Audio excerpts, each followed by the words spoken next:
yang saya hormati, jadi PPATK ini lahir 2002 ya, dengan Undang-Undang 15 2002 sebagai lembaga independen yang tugas utamanya mencegah, memberantas TPPU. Sudah tentu bukan sendiri, bersama-sama dengan penegak hukum lainnya. Kalau sendiri tidak sanggup ya. Jadi intinya mencegah dan memberantas ya. Dalam kaitan dengan tugas ini dia ada fungsi mencegah, memberantas, kemudian ada analisis atau pemeriksaan laporan dan informasi transaksi keuangan yang berindikasi TPPU atau pidana asal. Jadi PPATK setiap hari melakukan yang namanya tactical analysis atau operational analysis ya, dalam mereka mengidentifikasi indikasi dugaan tindak pidana asal atau TPPU. Itu tiap hari. Kalau 6 bulan sekali kita lakukan yang namanya strategic analysis ya. Strategic analysis ini dalam rangka melihat modus-modus, tren-tren perkembangan cuci uang di Indonesia. Misalnya perkembangan terakhir banyak menggunakan virtual money misalnya, itu akan diteliti dalam bentuk strategic analysis ya. Saya kira DPR bisa meminta strategic analysis untuk melihat perkembangan tren yang terjadi. Apalagi PPATK kan wajib melaporkan performance-nya 6 bulan sekali kepada DPR dan kepada Presiden. Kemudian untuk meningkatkan koordinasi, ada Komite Koordinasi Nasional. Sesuai dengan namanya, dia koordinasi saja. Lebih banyak masalah kebijakan sebenarnya, tidak terkait dengan hasil analisis yang spesifik atau hasil pemeriksaan.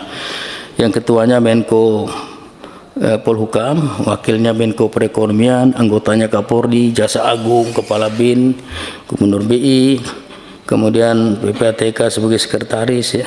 Ada sekian belas instansi yang menjadi anggota komite, yang rapatnya hanya minimum sekali setahun ya, sekali setahun. Boleh lebih, tapi setahu saya jarang sekali ya. Terus di level eselon 1 ada working group, rapatnya 6 bulan sekali. Di bawahnya ada tim teknis level direktur, rapatnya boleh ya sesuai dengan kebutuhan.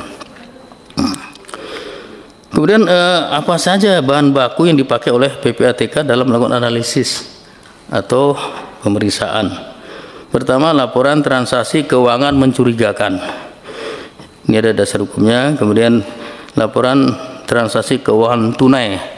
Tunai ini kalau uang itu tersentuh secara fisik. Tunai bukan misalnya cek atau bila gitu ditulis cash ya, cek itu bukan. Jadi kalau tersentuh secara fisik uang itu namanya cash, treasury report, batas jumlahnya 500 juta ya, baik menyetor ataupun menarik ya. Kemudian ada laporan pemohon uang tunai, bahasa Inggrisnya cross border cash carrying. Kalau kita keluar wilayah pabean, keluar negeri, kita bawa uang 100 juta atau lebih, kita harus declare ke bea cukai. Kalau nggak declare, ketangkap ya didenda 10%, maksimum 300 juta. Cuman hati-hati kalau keluar negeri, dari sini ke luar negeri tidak ada warning untuk declare, sama sekali tidak ada. Tapi kalau dari luar negeri ke dalam negeri ada, diberikan formulir. Dulu pernah terjadi, ada pengusaha dan 2 orang tertangkap, dia nggak tahu ada kewajiban declare ini karena tidak ada peringatan pada waktu kita check in tuh, nggak ada sama sekali. Adanya pada waktu kita datang dari luar ke dalam negeri. Di situ ada sedikit kekurangan ya untuk pemberitahuan kepada penumpang. Kemudian ada laporan transfer dana dari dan keluar negeri. Nah, ini yang cukup canggih. Dalam bahasa Inggris namanya IFT, International Fund Transfer Instruction. Kita ikut Australia yang memiliki pertama kali. Jadi berapa rupiah pun kalau dikirim keluar, dari luar ke dalam akan terdeteksi, dilaporkan.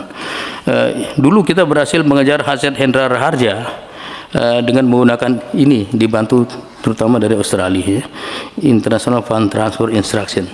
Kemudian ada juga laporan transaksi keuangan mencurigakan oleh penyedia barang dan jasa, misalnya toko emas, car dealer, real estate agent, itu semuanya lapor transaksi yang jumlahnya 500 juta ke atas. Kemudian profesi juga melaporkan transaksi mencurigakan seperti notaris, PPAT, advokat, akuntan, tapi yang baru lapor itu baru notaris dan PPAT saja. Yang lain agak tidak begitu comply dengan ketentuan ini.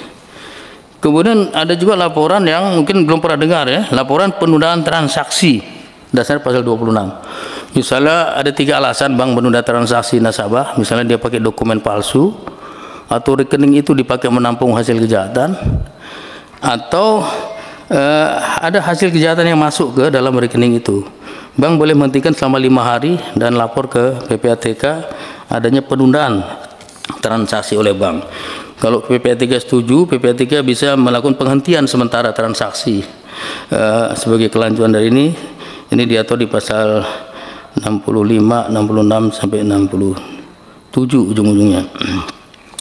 Selain itu, PPATK menggunakan informasi-informasi lainnya dalam melakukan analisis, misalnya dari publik, banyak informasi dari media massa, ataupun kalau kita lihat Facebooknya si para pejabat ataupun Twitternya, di situ ada informasi juga. Apalagi kalau yang suka hedonisme, dia pasang gambar dan itu bagus sekali. Sudah merupakan suatu pengakuan dan buat PPATK merupakan informasi yang sangat bermanfaat. Buat penegak hukum itu juga bagus, karena salah satu cara untuk mengungkap TPPU adalah dengan melakukan yang namanya lifestyle analysis. Lifestyle analysis itu melakukan analisis terhadap lifestyle seseorang. Akan kelihatan kalau lifestyle-nya tidak sesuai dengan profil, tidak sesuai dengan pekerjaan dan income-nya, berarti ada sumber yang tidak sah.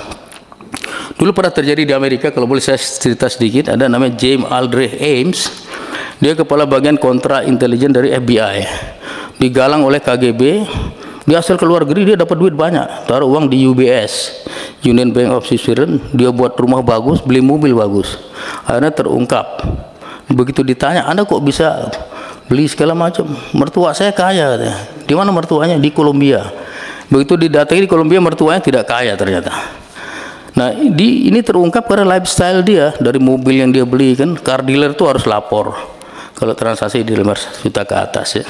Terungkap, ada dihukumlah si James Aldrich Ames ini hukuman seumur hidup karena pengkhianatan, ya, treason. Ini contoh bahwa ada kasus yang bisa diungkap karena lifestyle analisis, ya. Nah, di sini harus banyak dimanfaatkan juga oleh kawan-kawan penyidik, ya. Selain ada yang namanya income statement analysis juga. Kita beralih ke pihak pelapor. Pihak pelapor itu ada penyedia jasa keuangan, ada penyedia barang dan jasa, ada juga bea cukai untuk cross border cash carrying yang 100 juta tadi. Ada profesi-profesi tertentu seperti advokat, ya, PPAT, notaris, ya, akuntan publik, itu juga ada laporan yang harus dia sampaikan walaupun sangat rendah kepatuhannya, kecuali notaris dan PPAT yang sudah mulai lapor. Kemudian ini yang mungkin belum banyak dikenal, PPATK produknya ada 4, ya. Bukan hanya LHA saja. Pertama, informasi, ya. Jadi PPATK bisa memberikan informasi kepada instansi pemerintah lainnya, even kepada DPR bisa memberikan informasi kalau misalnya diperlukan, ya, dalam rangka mencegah pidana asal dan TPPU. Jadi selain laporan 6 bulan sekali, mungkin Majelis Kehormatan Dewan misalnya lagi memeriksa anggota, misalnya kalau memerlukan informasi, ya, kalau menurut saya boleh, dan pernah kita lakukan pada waktu yang lalu, pernah kita lakukan berdasarkan pasal 47 di penjelasannya ada. Di penjelasannya DPR bisa sewaktu-waktu meminta, selain yang 6 bulan sekali, ya. Kemudian produk kedua PPATK namanya rekomendasi untuk menyadap, rekomendasi untuk perbaikan sistem, ya. Itu ada pasal-pasalnya, bisa dilihat. Kemudian laporan hasil analisis, ini kerjaan di desktop di belakang meja, menggunakan database yang banyak, seluruh database dipakai dan informasi lainnya. Kemudian hasil pemeriksaan ini disertai pemeriksaan lapangan, karena PPATK bisa memeriksa sesuai dengan Undang-Undang 8 2010 walaupun tidak dengan upaya paksa.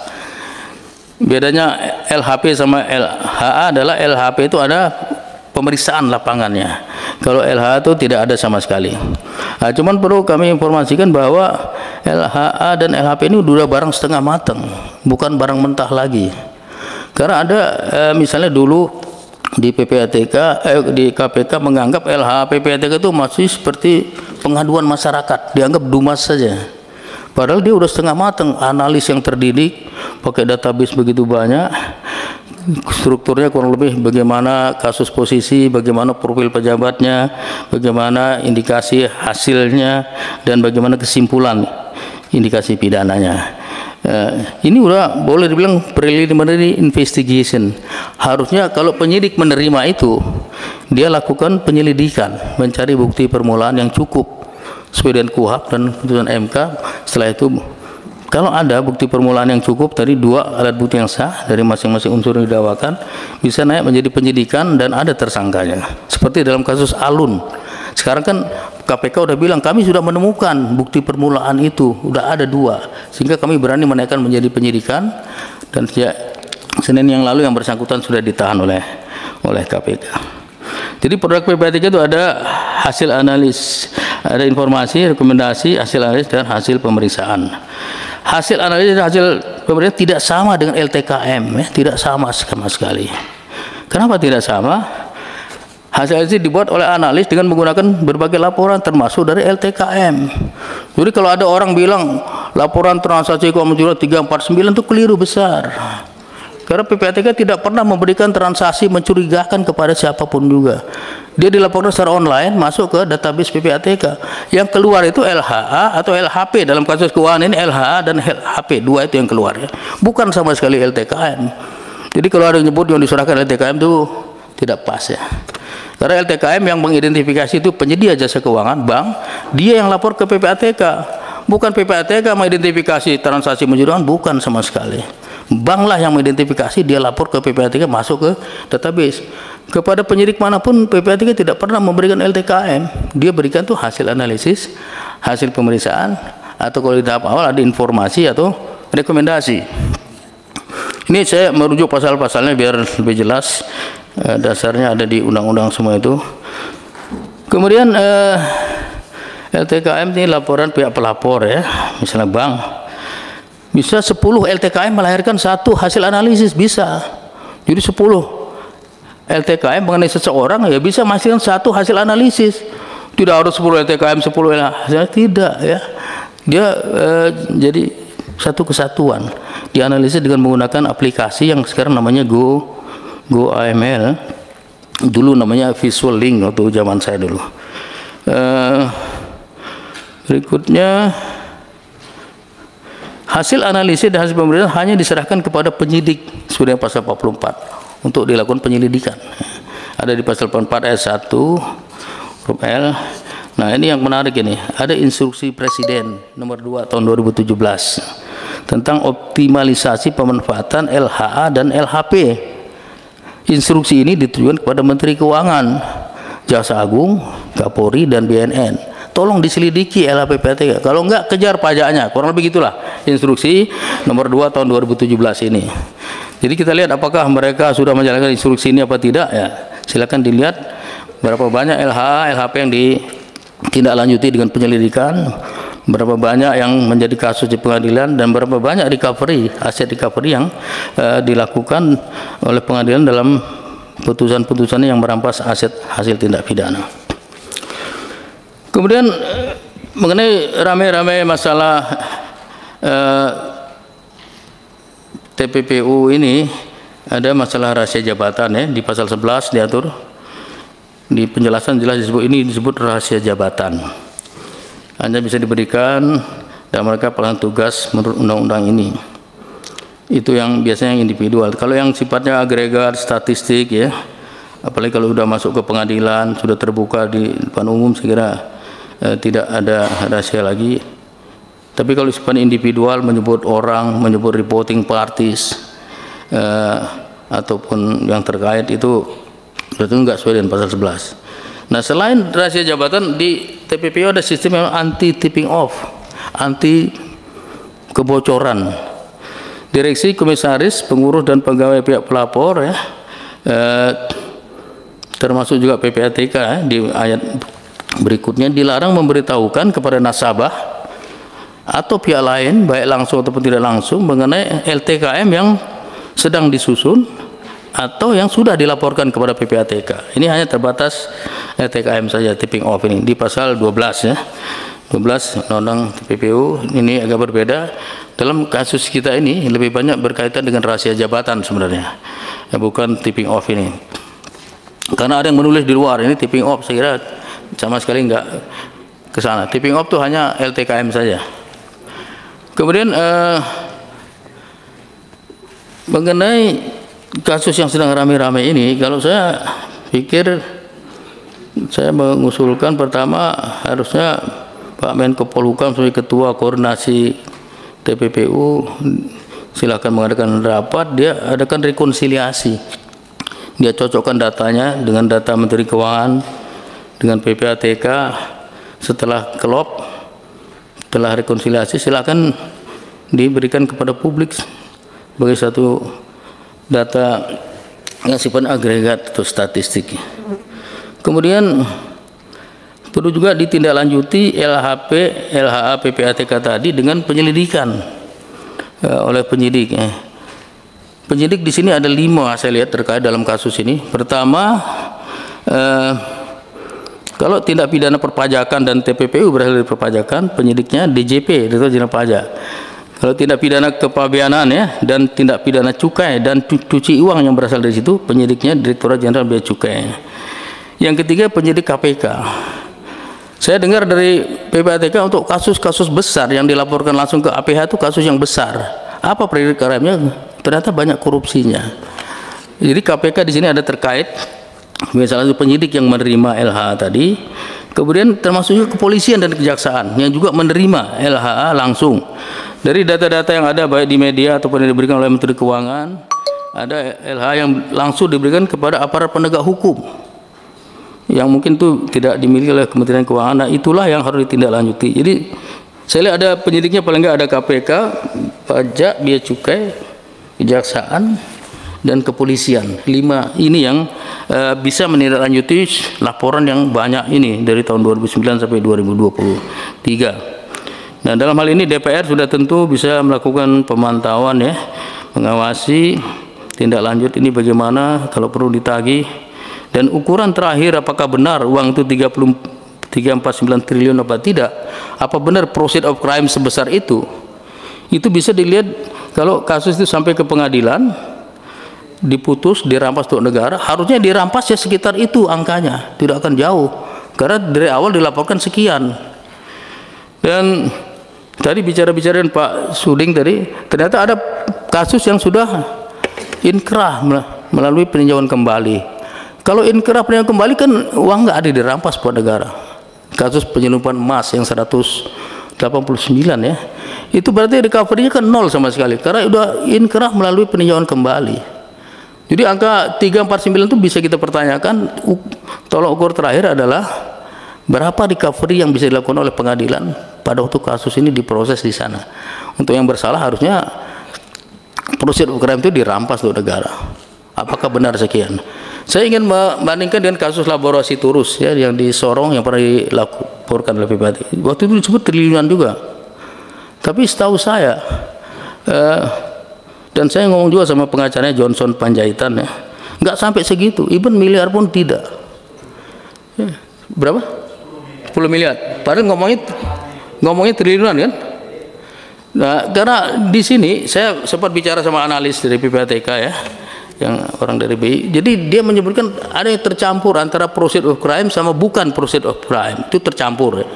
Terus saya tanya, mungkin nggak double counting? Sebenarnya kemungkinan 2 ini tercampur. Kalau menurut saya sih, sepanjang itu pendekatannya pergerakan dana seperti istilah Pak Mahfud, ataupun mutasi ataupun transaksi, apapun aplikasi yang dipakai, pendekatan apapun juga pasti bisa terjadi double counting.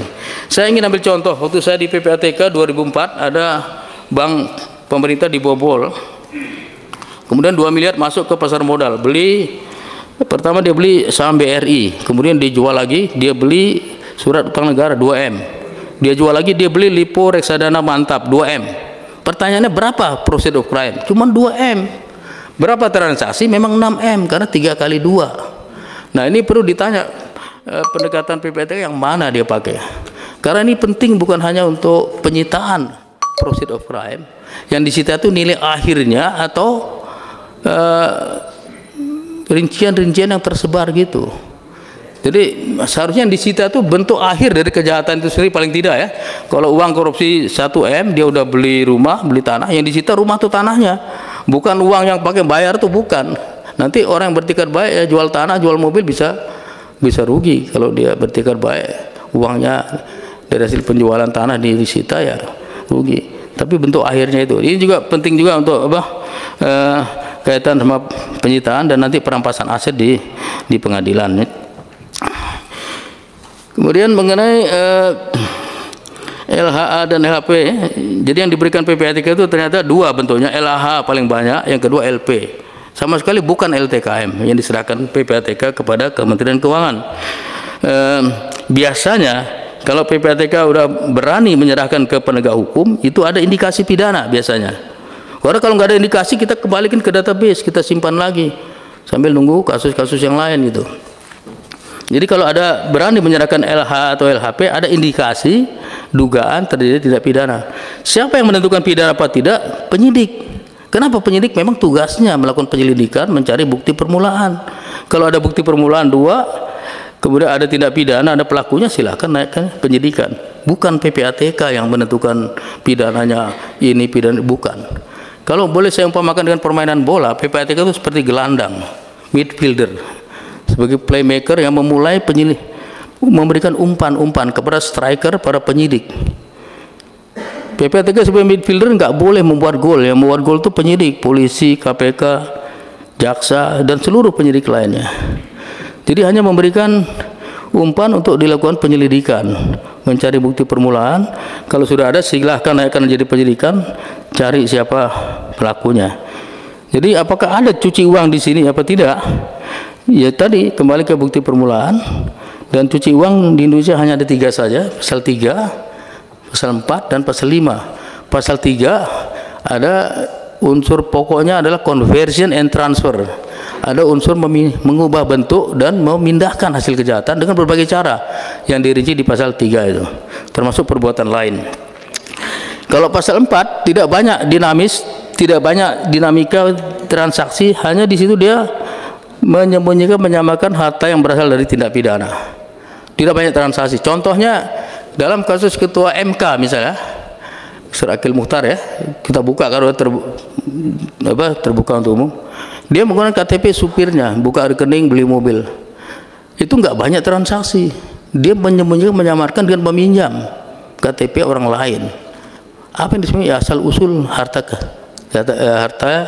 yang berada di kejahatan itu melanggar pasal 4. Jadi pasal 3 banyak transaksi yang terjadi. Pasal 4 tidak banyak transaksi, hanya menyembunyikan asal usul, keberadaan, status, peralihan dan lain sebagainya. Kemudian kalau pasal 5 itu tidak ada tujuan menyembunyikan, menyamarkan sama sekali. Misalnya saya ambil contoh ya, mungkin bapak-bapak terutama ingat ya, kasus Malindadi. Malindadi itu relationship manager di Citibank, menggelapkan uang, kemudian dia beli mobil, rumah, dan dia nikah lagi dengan Andika Gumilang, umur 20 tahun gitu ya. Istrinya kena pasal 3, suaminya kena pasal 4 karena dia menerima, menguasai dan menggunakan hasil kejahatan. Tapi nggak ada tujuan menyembunyikan, menyamarkan, tidak ada. Dia lebih banyak menikmati saja. Jadi kalau saya ditanya apakah dalam kasus ini ada TPPU apa tidak, kita bisa lihat apakah unsur di pasal 3 tadi yang banyak mengubah bentuk, mentransfer itu terpenuhi apa tidak ya. Apakah menyembunyikan, menyamarkan sebagai suatu perbuatan dilarang di pasal 4 apakah ada, terpenuhi. Di pasal 5 apakah ada dia menerima, menguasai, menggunakan hasil kejahatan. Jadi rumusan 3, 4, 5 itu sebenarnya berasal dari konvensi PBB, UN Convention Against Transnational Organized Crime, sama dengan pasal 3, 4, dan 5 itu. Sama dengan UN Convention Against Illicit Traffic in Narcotic and Psychotropic Substance. Jadi kalau unsur itu terpenuhi, kalau ditanya apakah ada TPPU, ya dilihat apakah ada unsur-unsur seperti itu.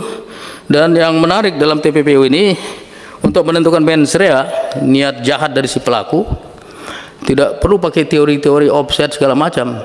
Di sini dijelaskan, dia pakai teori monisme, yang kita sebut inference. Inference itu menyimpulkan dari fakta.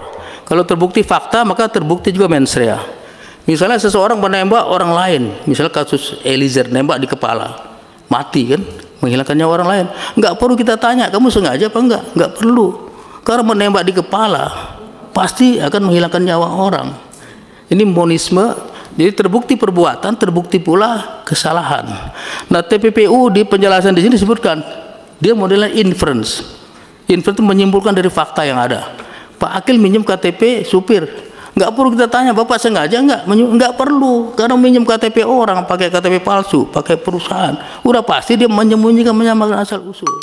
Itulah cara membuktikan inference di dalam undang-undang TPPU yang berasal dari UN Convention. Saya kira untuk sementara itu dulu pengantar dari saya. Makasih banyak atas perhatiannya. Mohon maaf kalau ada yang kurang berkenan. Assalamualaikum warahmatullahi wabarakatuh.